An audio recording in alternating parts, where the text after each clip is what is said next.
My name is Ursula Coleman, and I'm 25 years old. I'll never forget the day my life turned upside down, standing in my brother's sleek Miami office, his eyes cold as steel. "You're throwing everything away for some homeless woman," he snapped, slamming his fist on the desk. Papers scattered and my heart pounded. I just told him I was helping a stranger, a woman I barely knew, by giving her a place to stay and a job at the cafe where I worked. He'd promised to fund my dream of opening a healthy fast food restaurant, but now he was ripping that promise apart. "You're a fool, Ursula. You're no sister of mine." His words cut deeper than I'd expected, each one a jab to my chest. I stood my ground chin up, refusing to let him see me break. "She deserves a chance," I said, voice steady. Despite the storm inside me, he scoffed, grabbed his phone, and canceled the bank transfer right in front of me. $10,000, gone in a click. "Get out," he growled, pointing to the door. I walked away, my dream in tatters, but a fire lit inside me. I'd prove him wrong, no matter what it took. That woman I helped, she changed everything more than I could have imagined. And years later, when her secret came to light, it left him begging for a piece of what I'd built. Do you think my brother was too cruel? Share your thoughts below in the comments. Weeks after my brother's betrayal, I was wiping down tables at the cafe when I spotted her again, the homeless woman I'd helped. She sat outside sketching recipes on a tattered napkin, her hands steady despite her worn clothes. I approached, offering a coffee. "I'm Ursula," I said, sliding the cup toward her. She looked up, eyes sharp, and introduced herself as Clara. We talked, and I learned she had a knack for cooking. Her recipes were genius, blending bold Miami flavors with healthy twists. "Why don't you cook anymore?" I asked. Clara's smile faded, and she mumbled something about stepping away from the spotlight. I didn't push, but her words stuck with me. That night, I called my best friend, Kristen Burke, who'd always believed in my restaurant dream. I met someone who could help us. I told her, my voice buzzing with excitement. Kristen didn't hesitate. "Let's do this, Ursula. Let's open that place." We found a rundown spot in Miami's Wynwood district, a narrow storefront with peeling paint and a flickering sign. It was all we could afford with our savings. Clara agreed to join us, sharing her recipes. Clay quinoa bowls, avocado tuna wraps, things that could make healthy fast food a hit. But her past was a mystery. When I asked about her life before the streets, she'd changed the subject, her eyes distant. I figured she'd tell me when she was ready. Kristen and I spent nights scrubbing floors, painting walls, and begging suppliers for credit.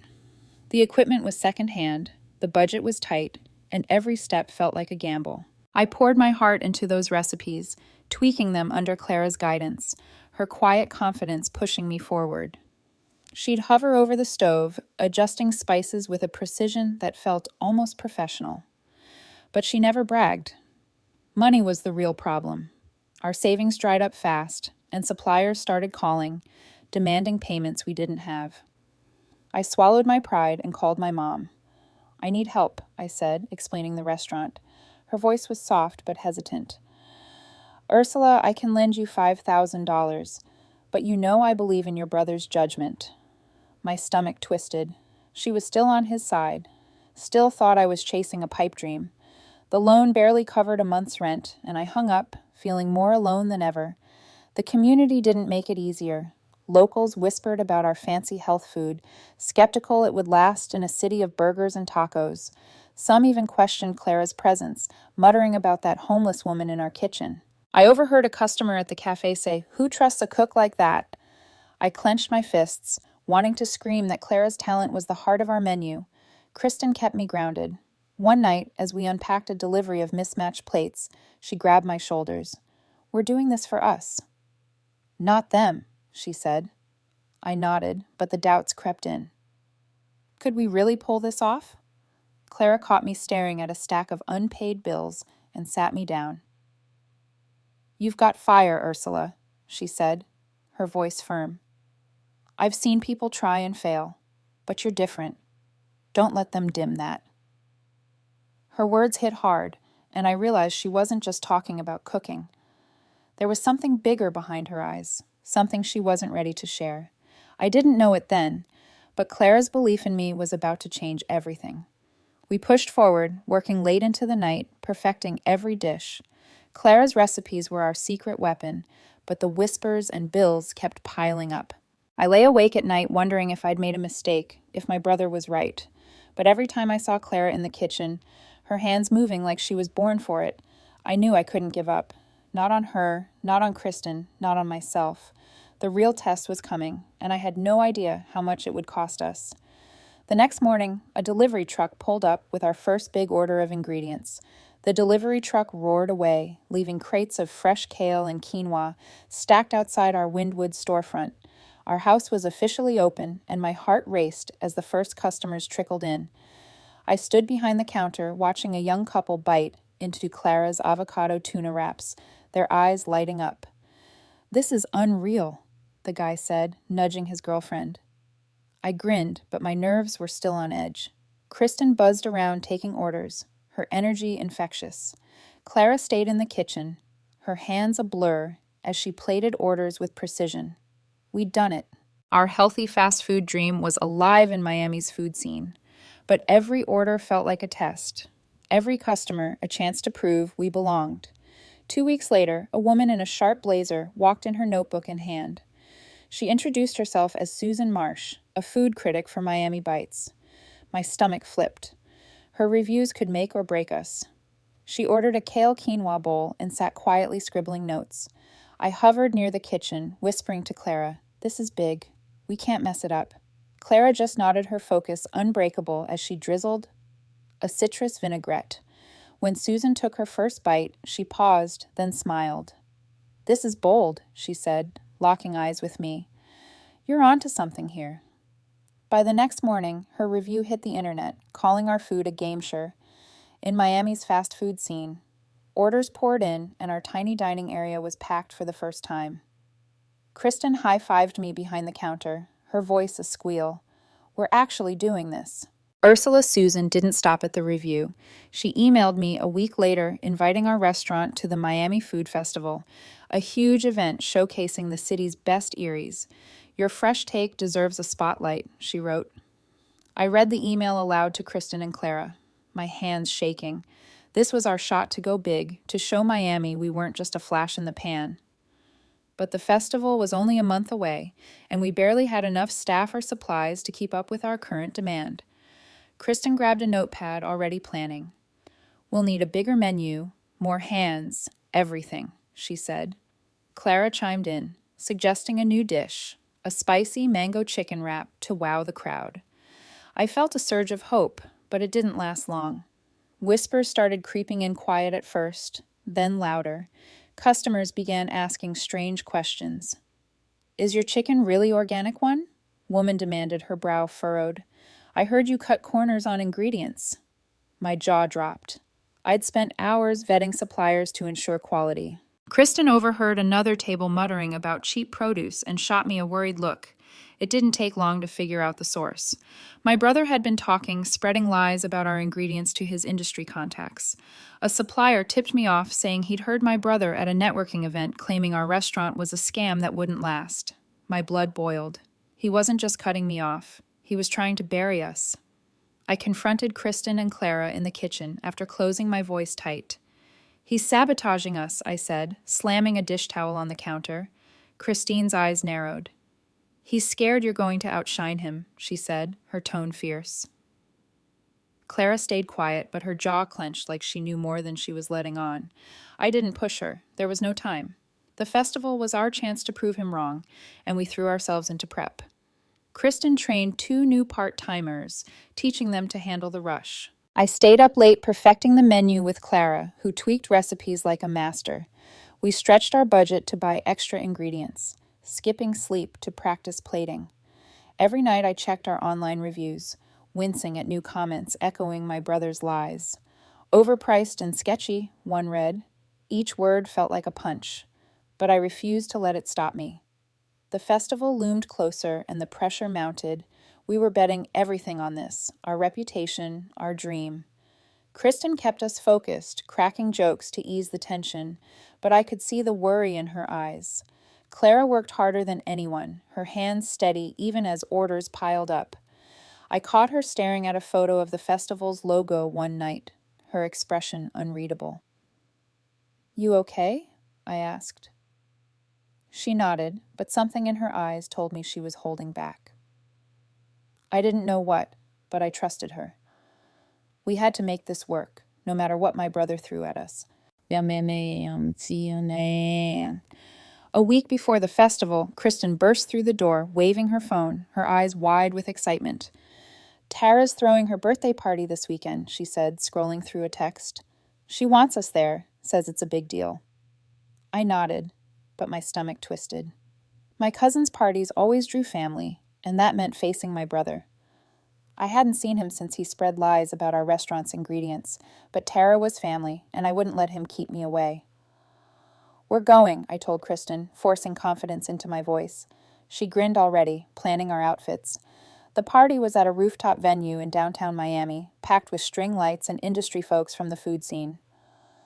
Tara Quinn, my cousin, spotted us and rushed over, pulling me into a hug. Ursula, you made it. She said, her smile bright as she turned 28. Kristen handed her a gift and we mingled, but my eyes kept darting to the crowd.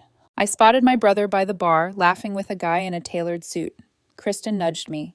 Don't let him get to you, she whispered. I gripped my drink, determined to keep the night peaceful. It didn't stay that way. Tara pulled me to the center for a birthday toast. To family and chasing dreams, she said, raising her glass, her eyes flicking to me. Like Ursula's restaurant built with heart and Clara's incredible recipes. The crowd clapped, but my brother's voice cut through. Recipes? You mean that homeless woman's scraps? He sneered, stepping forward. The room hushed and my blood boiled. Her name's Clara, and her food's better than anything you've ever done. I shot back my voice steady. He laughed cold and sharp. You're betting on a nobody, Ursula. Your little restaurant's a joke, and it's going down. Tara stepped between us, her face hard. This is my party, not your battleground, she said, glaring at him. But he ignored her, his eyes locked on me. You think you're winning with that food festival? You're nothing. My fists clenched, and I opened my mouth to fire back, but the guy beside him spoke first, his voice low but clear. She's not nothing, he said, looking at me. And neither is Clara.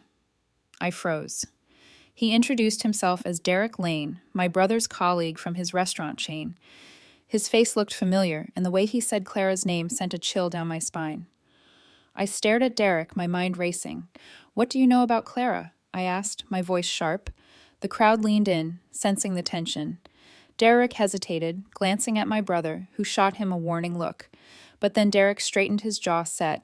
Clara used to run a chain of restaurants, he said loud enough for everyone to hear. I worked with her years ago. Your brother stole her recipes to get his promotion. Gasps rippled through the room. My brother's face turned red, his hands shaking. That's a lie, he shouted, stepping toward Derek. But Derek didn't back down. I saw the emails, he said, his eyes meeting mine. I helped him do it, and I've carried that guilt ever since. My heart pounded as the truth hit me. Clara's skill, her precision. It wasn't just talent. It was a legacy my brother had exploited. I stepped closer to him, my voice unwavering. I'm not stopping, I said. We're going to the Miami Food Festival and we'll prove you wrong, Clara. Me. All of us. The crowd murmured some nodding in support. Tara grabbed my arm, her voice fierce. You've got this, Ursula, she said. Kristen stepped up beside me, her eyes blazing. We're with you all the way. My brother's face twisted with rage, but he said nothing. He shoved past Derek, storming toward the exit, leaving whispers in his wake. Tara pulled me aside later, her expression serious. I had no idea he was this low. She said, You don't deserve this. I nodded, grateful, but my mind was on Derek's words. Clara had a past she'd kept hidden, and my brother was part of it. I didn't know the full story, but I knew I'd fight for her legacy. As we left the venue, Christine's phone buzzed with a new email. She stopped in the parking lot, her face tightening as she read it aloud. Check Miami Foodie Forum. People are trashing your restaurant. My stomach dropped. I grabbed her phone, scanning the posts. They claimed our quinoa was moldy. Our fish was frozen. Even our smoothies were watered down. Regulars were canceling bookings, and our online reviews tanked overnight. This isn't random, I said, my voice shaking. It's Stephen. Kristen nodded, her jaw clenched. He's hitting us where it hurts. Back at the restaurant, the damage was clear. Tables that were packed last week sat empty. A loyal customer, a gym owner, approached me hesitantly. "Ursula, I heard you're using cheap ingredients," he said, frowning. "Is that true?" I assured him our suppliers were top-notch, but his doubt lingered. Kristen overheard slamming a stack of menus down. "He's trying to sink us before the festival," she said. Clara, prepping in the kitchen, paused, her knife hovering over a mango. She didn't speak, but her eyes burned with something unspoken. The Miami Food Festival was 3 days away, and we couldn't afford this hit. Then the landlord called. "Got an offer to buy the building," he said, his tone clipped. "Some corporate guy wants you out fast." My heart raced. I pressed for details, and he mentioned a shell company tied to my brother's restaurant chain. Stephen wasn't just spreading lies. He was trying to evict us to crush our dream before we could shine at the festival. I hung up my hands, trembling. "He's playing dirty," I told Kristen, who was already digging through public records on her laptop. "It's him," she confirmed, pointing to a vague corporate name linked to his firm. We had no hard proof, but the pieces fit. That evening, my phone rang. It was Derek Lane, the colleague, who'd exposed Stephen's theft of Clara's recipes at Tarara's party. "Ursula, we need to talk," he said, his voice urgent. "I have documents you'll want." I hesitated. His betrayal of Stephen made him an ally, but trust was hard. Still, his guilt at the party felt genuine, so I agreed to meet him at a diner near Wynwood. He slid a USB drive across the table, his eyes avoiding mine. "These are internal emails and contracts," he said. "They prove Stephen used Clara's recipes to secure his VP role, and now he's paying bloggers to smear your restaurant." I plugged the drive into my laptop, my breath catching, as I read emails detailing payments to anonymous accounts for online campaigns against us. There were also contracts showing Stephen claiming Clara's dishes as his own years ago. I needed to act fast. Kristen knew a journalist, Robert Gray, from Miami Herald, who'd covered food industry scandals. I called him my voice, steady despite the knot in my chest. "I have evidence my brother's trying to ruin my restaurant," I said, outlining the emails and the building purchase. Robert agreed to meet us the next day at his office. When we arrived, he scanned the USB drive's contents, his expression growing serious. "This could be big," he said, tapping his pen. "If these check out, I'll publish before the festival." I handed over everything, my heart pounding. Kristen squeezed my shoulder. "We're fighting back," she said. Robert moved quickly. His article dropped online 2 days later, headlined "Restaurant Exec, linked to recipe theft and smear campaign." It exposed Stephen's payments to bloggers for false reviews and his theft of Clara's recipes, backed by the emails and contracts from Derek. The story spread like wildfire across social media, food blogs, and even local news. Customers who'd turned away started calling to apologize, and new ones showed up, drawn by our underdog story. Stephen's reputation crumbled. His company issued a public apology, and industry insiders distanced themselves from him. But he didn't stop. The morning before the festival, he stormed into the restaurant, his face flushed with anger. "You think a news article changes anything?" he yelled, pointing at me. Customers froze, forks in hand. Clara stepped out from the kitchen, her arms crossed, staring him down. "You're done, Stephen," I said, my voice cold. "The truth's out, and we're still standing."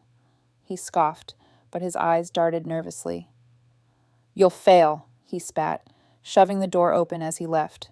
Kristen grabbed my arm, her voice fierce. "He's wrong, Ursula. We've got this." I nodded, but the festival loomed, and the pressure was crushing. As I locked up that night, Clara pulled me aside, her voice low. The restaurant was quiet, the only sound, the hum of the fridge. She led me to a corner booth, her hands clasped tightly.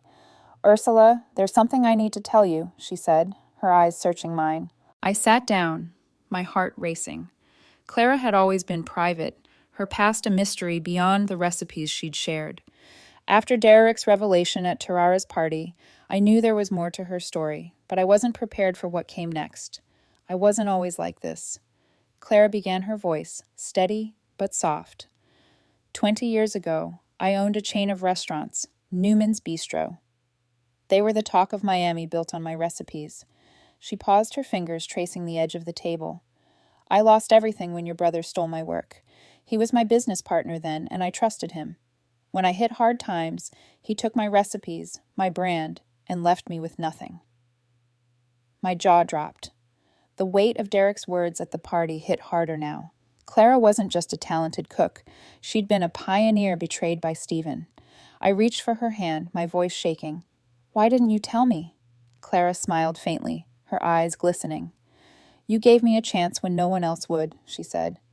"You believed in me, Ursula. That's why I'm giving you this." She slid a folder across the table, her hands steady now. Inside were legal documents, ownership papers for Newman's Bistro still in her name, untouched by Stephen's schemes. "I'm signing it over to you," she said. "The restaurants, the brand, everything. It's yours to rebuild." I stared at the papers, my mind reeling. This wasn't just a gift. It was a legacy, a chance to carry forward what Stephen had tried to destroy. Before I could respond, the news broke. Robert Gay's article had done more than tarnish Stephen's reputation. His company fired him that morning, citing ethical violations. Social media buzzed with the scandal, and his industry allies turned their backs. By noon, he showed up at the restaurant, his suit rumpled, his face pale. "Ursula, we need to talk," he said, his voice desperate. Kristen, wiping down tables, shot me a look, but stayed silent. I crossed my arms, standing firm. "What do you want, Stephen?" I asked, my tone icy. He paced his hands, shaking. "I know about Clara's restaurants," he said. "You can't handle that kind of business alone. Let me in. We can share it, rebuild together." I laughed, sharp and bitter. "You stole her life's work, and now you want a piece of it." I stepped closer, my voice low. "You spread lies, tried to evict us, and betrayed everyone who trusted you. I'm done with you." His eyes widened, but I didn't stop. "You're not my brother anymore." The words cut through the air, final and heavy. He stood frozen, then turned and left without a word. That evening, my mother, Donna Quinn, called me to her house in Coral Gables. I braced myself, expecting her to defend Stephen. She always had, but when I arrived, her face was grim. "I read the article," she said, setting down her coffee. "I didn't know how far he'd gone." She stood, pulling me into a hug. "I'm proud of you, Ursula. You're doing right by Clara by yourself." Her words hit me hard, a weight lifting I hadn't known I carried. "Thank you, Mom," I whispered, my voice catching. Donna nodded her hand on my shoulder. "You don't need him. You've got us." The Miami Food Festival was hours away, and Clara's gift changed everything. Kristen and I spent the night planning, mapping out how to revive Newman's Bistro under our restaurant's name. Clara joined us, her ideas sharp and bold, like the leader she'd once been. We weren't just fighting for our little Wynwood spot anymore. We were building something bigger, something Stephen could never touch. His downfall was justice, not just for me, but for Clara, for every dream he'd tried to crush. As we packed up for the festival, Tara called with an update. "Your booth's the talk of the festival," she said, her voice brimming with excitement. "They want you to host a cooking demo on the main stage." I gripped the phone, my chest tight with anticipation. The Miami Food Festival was our moment to cement Clara's legacy. But it was also a chance to show the world what we'd built. With Newman's Bistro now in my hands, I wasn't just fighting for our little Wynwood spot. I was carrying forward a vision Stephen had tried to bury. The festival was a whirlwind with vibrant stalls stretching along the Miami waterfront. Our booth showcasing Clara's bold flavors had crowds spilling over into neighboring lanes. I caught Clara's eye as she plated a dish, her movements precise, her face glowing with purpose. Kristen hustled between orders, flashing her infectious grin at customers. A young woman approached her hands, nervously clutching a notebook. "I'm Stacy, a culinary student," she said, her voice eager. "Your story inspires me. Can I work with you?" I smiled, seeing my younger self in her ambition.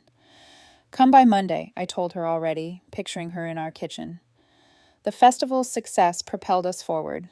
Reservations poured in, and we couldn't keep up with demand at our original location. Using Clara's ownership papers, I secured a loan and opened a second restaurant in Coconut Grove, its open-air patio perfect for her signature dishes. I brought Stacy on as a trainee, guiding her through knife skills and seasoning blends.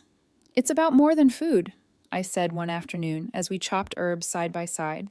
"It's about creating something lasting." Stacy nodded, her focus intense, soaking up every word. We hired more young staff, many from struggling neighborhoods, giving them a chance to learn and grow. We didn't stop there. Inspired by Clara's resilience, I started a community initiative offering free cooking workshops for local youth and donating meals to shelters. During one session, a teenager named Leo perfected a spicy shrimp dish, his shy smile breaking through as the class cheered. Clara watched, her eyes misty. "This is what keeps me going," she whispered. Tara joined as a volunteer teaching knife techniques, while Kristen managed logistics, her energy keeping everyone on track. Our restaurant transformed into a community anchor, a place where people found not just meals, but connection. Meanwhile, Stephen's downfall was complete. After his firing, the industry shunned him. Restaurants he'd once partnered with cut ties, and his name became a cautionary tale in Miami's food scene. Tara heard from a friend that he'd left town taking a low-level job at a chain diner in another state. His reputation in tatters. "He's got no one now," she told me, her tone matter-of-fact. I felt a pang, but no regret. His choices had built his ruin. Donna, my mother made her stance clear. She met me at the new restaurant, her face resolute. "I've cut contact with Stephen," she said, stirring her tea. "He crossed too many lines." I reached for her hand, grateful. "You're with us now, Mom," I said. She nodded, her presence at our opening night, drawing a crowd of her friends, boosting our launch. Donna's choice solidified our bond. She became a regular, sharing stories with customers and praising Clara's dishes. One evening, as we closed up, she pulled me aside. "You've built something real, Ursula," she said, her voice warm. "I'm proud to be part of it." Her words carried me back to the days of doubt when Stephen's lies threatened to break us. We'd survive because of the family we chose: Clara, Tristan, Tara, and now Donna. Months later, I stood in the Coconut Grove restaurant, watching Stacy confidently lead a prep team.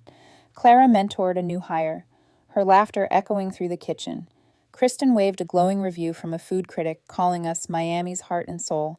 The journey hadn't been easy. Stephen's betrayal, the rumors, the fight to keep our doors open. But it taught me what mattered. Kindness, like giving Clara a chance, built trust. Perseverance turned a dream into reality. And family wasn't just blood, it was the people who stood by you. As I looked out at the packed dining room, I knew we'd created something unbreakable. The Miami skyline sparkled beyond the patio, a testament to our triumph.